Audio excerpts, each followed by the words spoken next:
Hello guys, welcome back to Hollywood Recapped. Today I'm going to recap a mystery horror thriller movie named Hypnotic. The film begins when a woman named Andrea enters an elevator, afraid about something. Then she gets a phone call from an unknown number. When she responds, a man warns her that this is how the world will end.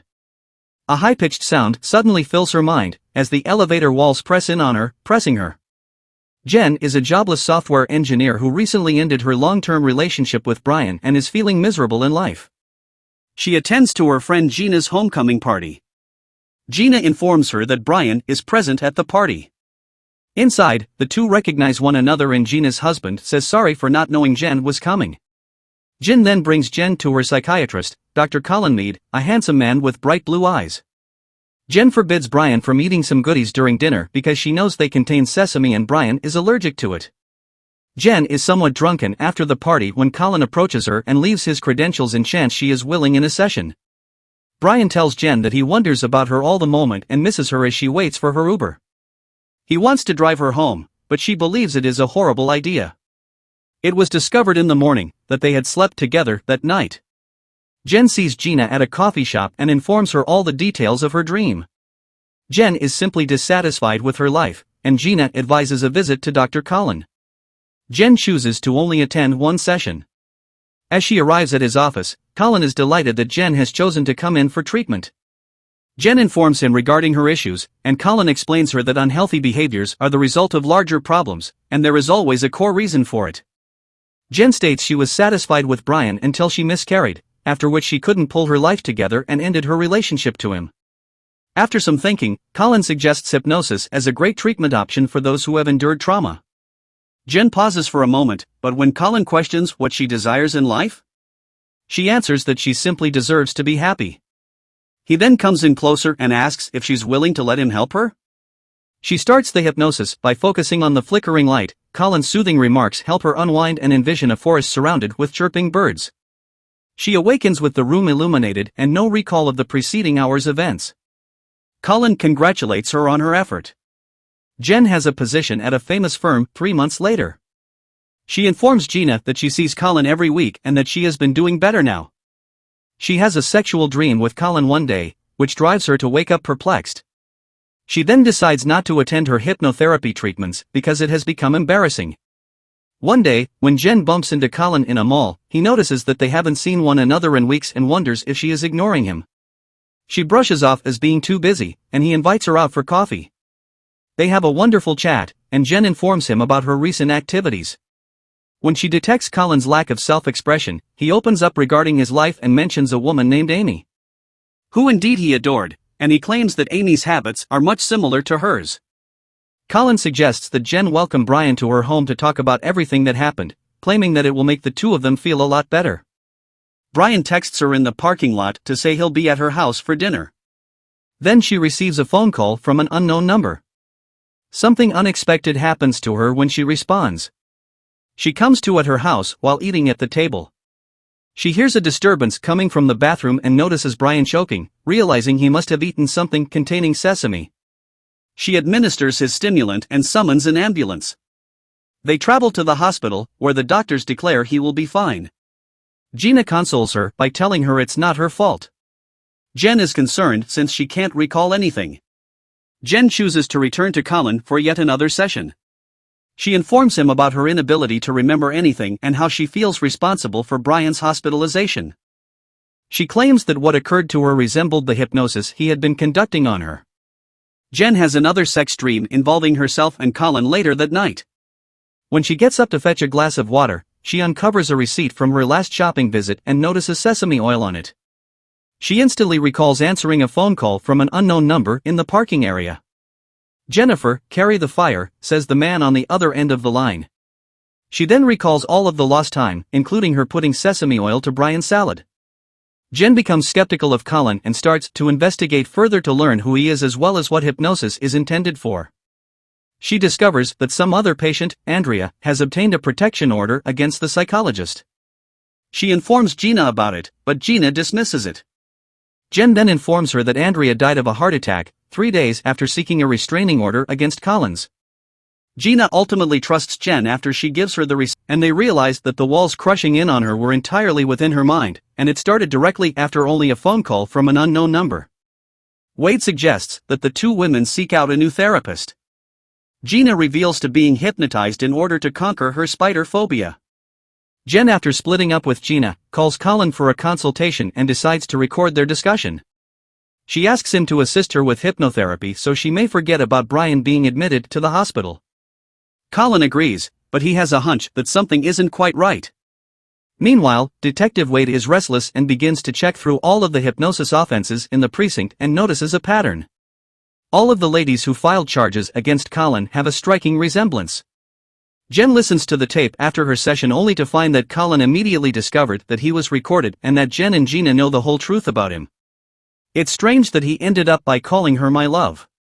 Jenn is upset and calls Gina, who is driving with her hubby and anticipating an important call from a different person. Jenn asks her to return home, but the connection is lost. Gina receives a phone call from Collin and answers it. "This is how the world ends," he says to Gina before rapping. Gina begins to have hallucinations of a big spider crawling on her. Scott is asked to remove the spider from her, but it is all in her brain. Gina continues to scream as the spider reaches her neck. During the procedure, she pays no focus on the road and meets into an accident. When Wade walks in, Collin is drinking a beverage and listening to music in his office. Collin appears surprised when Wade informs him that Gina and her husband were killed in a car crash. Wade then tells him about the trend of deaths among his hypnotic patients, which he doubts is a coincidence. While he is speaking, he steals his spoon to obtain a fingerprint sample.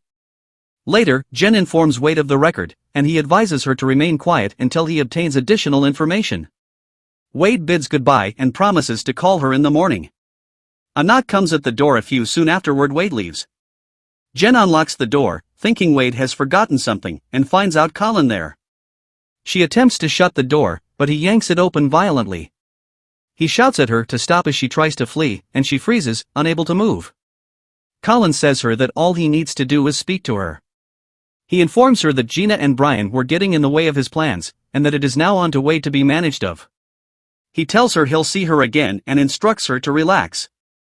She is able to move again after Collin leaves. Jenn tries to call Wade to alert him, but his phone is dead. While Wade is watching television, someone emerges from behind his sink and gradually creeps out. She's one of Collin's patients, and she injures Wade in the arm and cuts his stomach before leaping on him and biting him. Wade somehow manages to knock her off. Later, Jenn visits Wade in the hospital. He requests that she should find another hypnotherapist who can enable her to remember her sessions with Collin. Jenn then visits Stella, another hypnotherapist. But, considering what happened with Collin, Jenn finds it hard to trust her. Nonetheless, she accepts to hypnosis if Stella can find out anything about her interactions with Collin.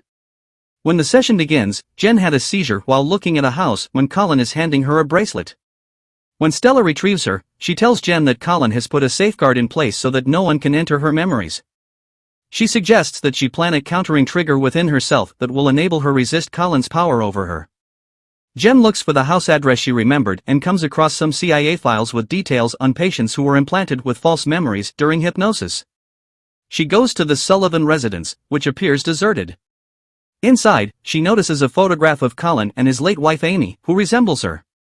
Collin appears behind her and speaks some magical words. He calms Jenn down. Meanwhile, Wade's colleague phones and informs him about the fingerprints upon that spoon, which he stole from Collin's office earlier. Julian Sullivan, now known as Collin Meade, owns them. Wade rushes out and orders a team to raid Collin's office, presuming he is Jenn there. Jenn awakens in Collin's office, where he orders her to sit, which she does. Meanwhile, cops enter the Collins office building. Collin explains to Jenn why this is occurring. He goes on to explain that she is a carbon copy of his wife and even smells the same. Collin bends over and tells her that she may wake up now, just as the cops are ready to burst down the door. When she wakes up, she is not at his office, but rather at the Sullivan mansion. When the cops discover the office is empty, Wade stands to reason of it all and rushes to Sullivan's residence. When she finds herself unable to move, Jenn remembers the room and the soundtrack playing in the background. She realizes that her dreams were not dreams, but rather Collin's memories of his wife. He is attempting to install Amy's memories into Jenn in order to replace her. Collin informs her that he and Jenn both suffered the loss of their wives and miscarriages. As he begins to dress her, he places the same bracelet on her that he gave to his wife for their anniversary. Collin is about to kiss her when he hears a door close. Wade had let himself inside the house to save Jenn. Collin uses hypnotherapy to force Jenn to hold on to the railing. Wade is at a tremendous disadvantage due to his ailments, and Collin dominates.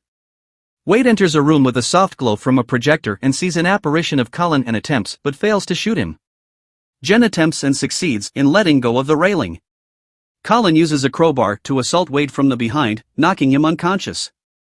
When Jenn enters the scene to save Wade, Collin orders her to sleep. Jenn collapses to the ground, semi-conscious. She reaches for the gun, takes aim, and fires one shot. Wade wakes her up later and tells her that Collin is gone, and she shoots him dead. Wade wraps a blanket around her and hugs her, saying, "You will be okay, I swear my love." Jenn has a memory about when Stella placed a counter trigger on the phrase "my love." If Collin ever uses it on her, the counter trigger will cause her to dismiss every single trigger he has implanted in her mind, and she will see the world surrounding her for what it is. Soon, Jenn discovers it's Collin, not Wade, who is hugging her. She grabs a crockery and slams it against Collin's forehead. She then discovers Wade bruised and bleeding. He informs her about a gun on his ankle, and she eventually finishes Collin off. Jenn has been at her new work for 1 month. She sees Brian in the hospital every day and consoles him. Wade is promoted, and Jenn applauds him and thanking him for everything. Wade gives her a token of his thanks. When she opens it, she discovers a CD labeled "Better Sleep Self-Hypnosis." She chuckles at the irony, and the film closes here. Let me know what you all think in the comments section below, and don't forget to like the video and subscribe to the channel to make sure you don't miss the next recap.